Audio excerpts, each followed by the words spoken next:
ಮಾಡಿದ್ದು 2 ಹಾಡಿಗೂ ಒಂದು clear idea ಇತ್ತು, ಇದೇ ತರ ಬೇಕು, ಈ ಹಾಡು ಈ ತರ ಇರುತ್ತೆ ಐಡಿಯಾ, ಈ ಹಾಡು ಐಟಮ್ ಸಾಂಗ್ ಒಂದು ಬೇಕು, ಇಷ್ಟೇ ಕಮರ್ಷಿಯಲ್ ಆಗಬೇಕು, ಈ ಎಲಿಮೆಂಟ್ಸ್ ಬೇಕಂತ. I hope I satisfied him. ಆಮೇಲೆ ನನ್ನೊಂದು ಇತ್ತು ಸರ್, ನನ್ನ ಮೇಕಿಂಗ್ ಮಾತ್ರ ಚೆನ್ನಾಗಿ ಮಾಡ್ಕೊಡಿ, ನನ್ನ ಹಾಡುಗಳಿಗೆ ಒಂದು ಮೇಕಿಂಗ್ ಚೆನ್ನಾಗಿ ಬಂದ್ಬಿಟ್ರೆ ಒಂದು ಒಳ್ಳೆ ಹಿಟ್ ಕೊಡ್ಬೋದು ಅಂತ. ಸರ್ ಏನು ಹೇಳಿದ್ರು ಅದಕ್ಕಿಂತ ಚೆನ್ನಾಗಿ ಇನ್ನೂ ಬ್ಯೂಟಿಫುಲ್ ಆಗಿ ನಾವು ಹಾಡಿ ನಾವು ಸಿಕ್ಕಿದಾಗೆಲ್ಲ ನೋಡಿ ತುಂಬಾ ಎಂಜಾಯ್ ಮಾಡ್ತಾನೆ ಇದ್ದು. ಇವಾಗ ಇದು ಜನರ ಕಡೆ ಬರೋ ತರ ಇದೆ. ಅಂಡ್ ಆರ್ಟಿಸ್ಟ್ ಎಲ್ಲರೂ ತುಂಬಾ ಚೆನ್ನಾಗಿ ಮಾಡಿದ್ದಾರೆ. ನಮ್ಮ ಸೀನು ಸರ್ ಫಸ್ಟ್ ಡೇ ಇಂದಲೂ ನಮ್ಗೆ ಅಂದ್ರೆ ಆ ಇನ್ಸ್ಪಿರೇಷನ್ ಹಾಡಲ್ಲಿ ಇನ್ನೊಂದು ಹಾಡು ತುಂಬಾ ಚೆನ್ನಾಗಿದೆ, ನಮ್ಮ ಐಟಮ್ ಸಾಂಗ್ ಇದೆ, ದಟ್ಸ್ ರಿಯಲಿ ವೆರಿ ನೈಸ್. 2 ಹಾಡು ಚೆನ್ನಾಗಿ ಬರೋದಕ್ಕೆ ಆ ಡಿಸ್ಕಷನ್, ಗ್ರೂಪ್ ಡಿಸ್ಕಷನ್ ಪ್ರತಿ ಹಂತದಲ್ಲೂ ನಾವು ಇದು ಕ್ಯಾಮ್ರಾ ಬಂದು ತುಂಬಾ ಚೆನ್ನಾಗಿದೆ. Thank you for the opportunity, thank you for the such a beautiful song making madam, ಎಲ್ಲರಿಗೂ ಥ್ಯಾಂಕ್ ಯು. ಮೊದಲಿಗೆ ಇಲ್ಲಿ ಬಂದಿರೋ ಎಲ್ರಿಗೂ ನಮಸ್ಕಾರ. ಇದರಲ್ಲಿ ನಾನು ಮಾಡಿರೋದಕ್ಕಿಂತ ಹೆಚ್ಚಾಗಿ ನಮ್ಮ ಆರ್ಟಿಸ್ಟ್ಗಳು, ಟೆಕ್ನಿಷಿಯನ್ಸ್ಗಳು ಪ್ರತಿಯೊಬ್ಬರು ಸೇರಿ ಒಟ್ಟಾಗಿ ಕೂತ್ಕೊಂಡು ಮಾಡಿರೋಂಥ ಒಂದು ಸಬ್ಜೆಕ್ಟು. ಸೊ ಇದರಲ್ಲಿ ಎಸ್ಪೆಷಲಿ ನಂದು ಅಂತ ಪರ್ಟಿಕ್ಯುಲರ್ ಆಗಿ ಏನಿಲ್ಲ, ಒಂದು ಜನರಲ್ ಆಗಿ ಒಂದು ಸ್ಟಾರ್ಟಿಂಗಿಂದ ಎಂಡಿಂಗ್ವರೆಗೂ ಒಂದು ಕತೆ ಕಟ್ಕೊಂಡು ಹೋಗಿರೋದಕ್ಕೆ ಫುಲ್ಫಿಲ್ ಮಾಡಿರುವಂಥ ನನ್ನ ಎಲ್ಲ ಆರ್ಟಿಸ್ಟ್ಗಳಿಗೂ ಥ್ಯಾಂಕ್ ಯು ಹೇಳೋಕ್ಕೆ ಇಷ್ಟಪಡ್ತೀನಿ. ನಾನು ಏನು ಎಕ್ಸ್ಪೆಕ್ಟ್ ಮಾಡಿದ್ನೋ ಅದೇ ರೀತಿಲಿ ಕ್ವಾಲಿಟಿ ಕೊಟ್ಟಂಥ ಟೆಕ್ನಿಷಿಯನ್ಸ್ಗಳು. ಸೊ ಇದೆಲ್ಲ ಮಾಡೋದಕ್ಕೆ ಇವತ್ತೊಂದು ಔಟ್ಪುಟ್ಟು ಚೆನ್ನಾಗಿ ಬರ್ತಾ ಇದೆ.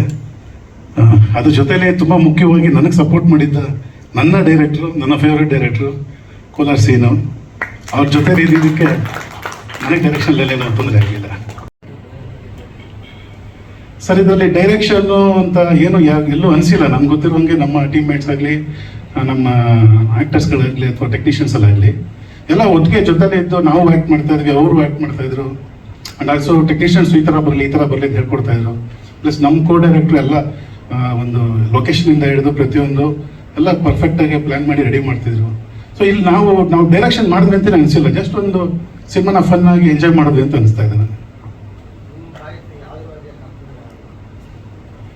ಸರ್ ನಮ್ಮ ಬಯಸೆ ಅಂತಲ್ಲ, ಎಲ್ಲ ಬಯಸಲ್ಲೂ ಕೆಲವೊಂದು ಇರುತ್ತೆ, ರಿಕ್ವೈರ್ಮೆಂಟ್ಸು, ತೊಂದರೆಗಳಿರುತ್ತೆ.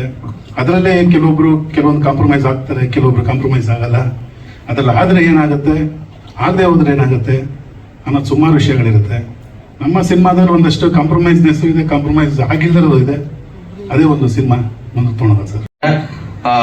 ಸ್ಪೇಸ್ ಐತಿ ಈ ಸಿನಿಮಾದಾಗ. ಇಷ್ಟು ದಿವಸ ಅಲ್ಲೊಂದು ಚಿಕ್ಕ ಪಾತ್ರ ಮಾಡ್ಕೊಂಡ್ ಬರಾಕತ್ತಿದ್ವಿ. ಈ ಪಿಕ್ಚರ್ ಒಳಗ ಪ್ರತಿಯೊಬ್ರು ಹೀರೋ, ಯಾರೆಲ್ಲ ಕಲಾವಿದರು ಅದೀವಿ ಎಲ್ಲರೂ ಹೀರೋ. ಪಿಕ್ಚರ್ ಮುಕ್ಳರೆ ಮಸ್ಕಿರಿ ಐತಿ, ಆಮೇಲೆ ಮುಕ್ಳರೆ ದೆವ್ವ ಅದಾವು, ಅನಾಹುತ ಸೀನ್ಸ್ ಅದಾವು, ಅನಾಹುತ ಡೈಲಾಗ್ ಅದಾವು. ಅಗ್ದಿ ಮಸ್ತ್ ನಂಬರ್ 1 ಸಿನಿಮಾ ಆಗತ್ತನ್ನೋ ಒಂದು ಭರವಸೆ ನಮಗೈತಿ. ಆಮೇಲೆ ಇನ್ನೊಂದೇನಂತಂದ್ರ ಕನ್ನಡ, ತಮಿಳು, ಮಲಯಾಳಮ್ಮು, ಮರಾಠಿ, ಹಿಂದಿ ಈ ಭಾಷೆದಾಗೂ ಬರಾಕ್ ರೆಡಿ ಆಗೈತಿ ನಮ್ಮ ಸಿನಿಮಾ. ಪ್ಯಾನ್ ಇಂಡಿಯಾ ಸಿನಿಮಾ ಅಂತ ಹೇಳಿದ್ರು ತಪ್ಪಾಗಲ್ಲ. ಅಷ್ಟ ಮಸ್ತ್ ಸಿನಿಮಾ ಬಂದೈತಿ, ಬಹಳ ಖುಷಿ ಆಗತೈತಿ. ಹರೀಶ್ ಸರ್ಗೆ ಮತ್ತೊಮ್ಮೆ ಥ್ಯಾಂಕ್ಸ್ ಹೇಳ್ತೀವಿ, ನಮ್ಮ ಸೀನು ಸರ್ಗೆ ಥ್ಯಾಂಕ್ಸ್ ಹೇಳ್ತೀವಿ. ಆಮೇಲೆ ನಮ್ಮ ಚಿಟ್ಟು ಬ್ರೋ ಅವರು ಸಪೋರ್ಟ್ ಮಾಡಿದ್ರು, ಒಂದು ಸಾಂಗ್ನಾಗ ಕಾಣಿಸ್ಕೊಂತಾರ, ಭಾರಿ ಚಲೋ ಡ್ಯಾನ್ಸ್ ಮಾಡಿದ್ರು. ಎಲ್ರಿಗೂ ಅದ್ಭುತವಾದಂತ ಸ್ಪೇಸ್ ಸಿಕ್ಕೈತಿ ಸಿನಿಮಾದಾಗ. ಎಲ್ರು ಜುಲೈ 10ನೇ ತಾರೀಕಿಗೆ ಬಂದು ನಮ್ಮ ಸಿನಿಮಾ ನೋಡಿ ಹೆಂಗೈತಿ ಅಂತ ಹೇಳಿ ಒಂದು ಹುರಿದುಂಬಿಸ್ಬೇಕಂತ ತಮ್ಮಲ್ಲಿ ಕೇಳ್ಕೊಳಕತ್ತೀನಿ. ಜುಲೈ 10ನೇ ತಾರೀಕು ಮರ್ಯಾಕ್ ಹೋಗ್ಬಿಡ್ರಿ, ಮಕ್ಕಳೇ ಮಸ್ಕಿರಿ ಐತಿ. ಫಸ್ಟ್ ಸ್ಟಾರ್ಟ್ ಮಾಡಿದಾಗ ಸ್ಕ್ರಿಪ್ಟ್ ಹೇಳಕ್ಕೆ ಹರೀಶ್ ಅವರು ಡೈರೆಕ್ಟ್ ಒಂದು ಆಫೀಸಿಗೆ ಕರೆದ್ರು. ಸೊ ಅಲ್ಲೇ ಫ್ರೆಂಡ್ಲಿಯಾಗಿ ತುಂಬಾ ಫ್ರೆಂಡ್ಲಿಯಾಗಿ ಟ್ರೀಟ್ ಮಾಡಿದ್ರು. ಸೊ ಎಲ್ಲೂ ರಿಸ್ಟ್ರಿಕ್ಷನ್ ಅನ್ನೋದು ಇಲ್ವೇ ಇಲ್ಲ. ಕತೆ ಸ್ಟಾರ್ಟ್ ಆದಂಗಿಂದ ಹಿಡಿದು ಶೂಟಿಂಗ್ ಅಲ್ಲೂ ಕೂಡ ಎಲ್ಲೂ ರಿಸ್ಟ್ರಿಕ್ಷನ್ ಇರಲಿಲ್ಲ.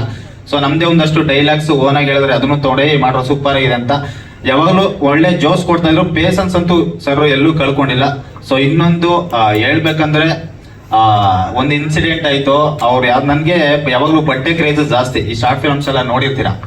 ಸಾರಿ ಸರ್ ಯಾವ್ದೋ ಒಂದು ಜಾಕೆಟ್ ಹಾಕೊಂಡ್ ಬಂದಿದ್ರು, ಅದ್ರದ್ದು ಬೆಲೆ 18,000 ರಿಂದ 20,000.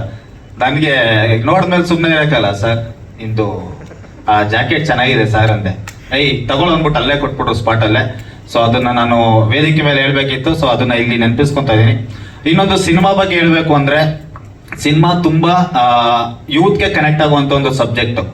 ಸೊ ನೀವು ಎಲ್ಲೇ ಹೋದ್ರು ಇವಾಗ ಎಣ್ಣೆ ಹೊಡಿದೇ ಇರೋರು ಅಷ್ಟೇ 90% ಡ್ರಿಂಕ್ಸ್ ಮಾಡಿರ್ತಾರೆ. ಸೊ ಅವ್ರ ಮಧ್ಯೆ ಏನೆಲ್ಲ ಕಾಮಿಡಿಗಳಾಗ್ತವೆ. ಸೊ ಯಾವ ತರ ತರಲೆ ಮಾಡಕ್ ಹೋಗಿ ಆ ಒಂದು RR ಸಬ್ಜೆಕ್ಟ್ ಆಗಿರೋ ದೇವದ ಕೈಲಿ ತಗೊಳಕೊಂತಾರೆ. ಸೊ ಇದೆಲ್ಲ ತೋರಿಸಿದ್ದಾರೆ. ಸೊ ತುಂಬಾ ಅದ್ಭುತವಾಗಿದೆ. ಇವಾಗಲೇ ಟೀಸರ್ ನೋಡಿದಿರ, ಟ್ರೈಲರ್ ಕೂಡ ಸಖತ್ತಾಗಿದೆ, ಸಾಂಗ್ಸ್ ಅಲ್ಟಿಮೇಟ್ ಆಗಿದೆ. ಸೊ ದಯವಿಟ್ಟು ಜುಲೈ 10ಕ್ಕೆ ನಮ್ಮ ಸಿನಿಮಾ ರಿಲೀಸ್ ಆಗ್ತಿದೆ. ಸೊ ದಯವಿಟ್ಟು ಎಲ್ಲರೂ ಥಿಯೇಟರ್ಗೆ ಬಂದು ಸಿನಿಮಾ ನೋಡಿ. ಆ ಸಿನಿಮಾದಲ್ಲಿ ಒಂದೇ ಒಂದು ಬೇಜಾರ್ ಏನಂದ್ರೆ ಬರೀ TT ಜೊತೆಲೇ ಟ್ರಾವೆಲ್ ಮಾಡಿದ್ವಿ, ಯಾವ್ದು ಬ್ಯೂಟಿ ಇರ್ಲಿಲ್ಲ. ಬ್ಯೂಟಿ ಬಂದು ಒಂದ್ 2 ಡೇಸ್ ಬಂದು ಹೋಗ್ಬಿಡ್ತಾರೆ. ಸೊ ಅದೊಂದು ಬೇಜಾರ್ ಬಿಟ್ರೆ ಇಲ್ಲಿ ಇರುವ ಮಾಧ್ಯಮ ಪ್ರತಿನಿಧಿಗೆ ನಮಸ್ಕಾರ, ಶುಭೋದಯ.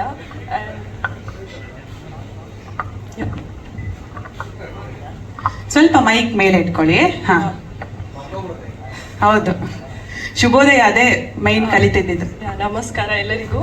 ಮೊದಲಿಗೆ ಹರೀಶ್ ಸರ್ ಅವ್ರಿಗೆ ನಾನು ಥ್ಯಾಂಕ್ಸ್ ಹೇಳಬೇಕು. ನನಗೆ ಒಂದು ಈ ಮೂವಿಯಲ್ಲಿ ಆಪರ್ಚುನಿಟಿ ಕೊಟ್ಟಿದ್ದಕ್ಕೆ. As main lead, female lead ಆಗಿ ಮಾಡಿದ್ದೀನಿ.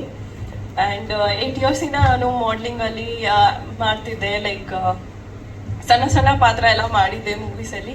ಈ ಮೂವಿಯಲ್ಲಾಗಿ ನಾನು ಒಂದು ಫಿಮೇಲ್ ಲೀಡ್ ಕ್ಯಾರೆಕ್ಟರ್ ಆಗಿ ಮಾಡಿದ್ದೀನಿ. ನನ್ನ ಮೇಲೆ ನಮ್ಗೆ ಇಟ್ಟು ಆಪರ್ಚುನಿಟಿ ಕೊಟ್ಟಿದ್ದಕ್ಕೆ thank you sir for that. ನನ್ನ ಪಾತ್ರ ಇದರಲ್ಲಿ ಯಾವಾಗ ಬರ್ತೀನಿ, ಹೇಗೆ ಬರ್ತೀನಿ ನನಗೆ ಗೊತ್ತಿಲ್ಲ. ಮೂವಿ ನೋಡಿದ್ಮೇಲೆ ಗೊತ್ತಾಗೋದು, ಯಾಕಂದ್ರೆ ನನಗೂ ಸಸ್ಪೆನ್ಸ್ ಆಗಿದೆ. ಸರ್ ಹೇಗೆ ಇಟ್ಕೊಳ್ಳಿ ಮೈಕ್, ಹೇಗೆ ಮಾಡಕ್ ಹೇಳಿದ್ದಾರೆ ಆ ಥರ ನಾನು ಆ ಮೂವಿನಲ್ಲಿ ರೋಲ್ ಪ್ಲೇ ಮಾಡಿದ್ದೀನಿ. ಬಟ್ ಆಕ್ಚುಲ್ ಆಗಿ ಯಾವಾಗ ಬರ್ತೀನಿ, ಹೇಗೆ ಬರ್ತೀನಿ ನನಗೂ ಐಡಿಯಾ ಇಲ್ಲ. ಮೂವಿ ನೋಡಿದ್ಮೇಲೆ ಗೊತ್ತಾಗೋದು.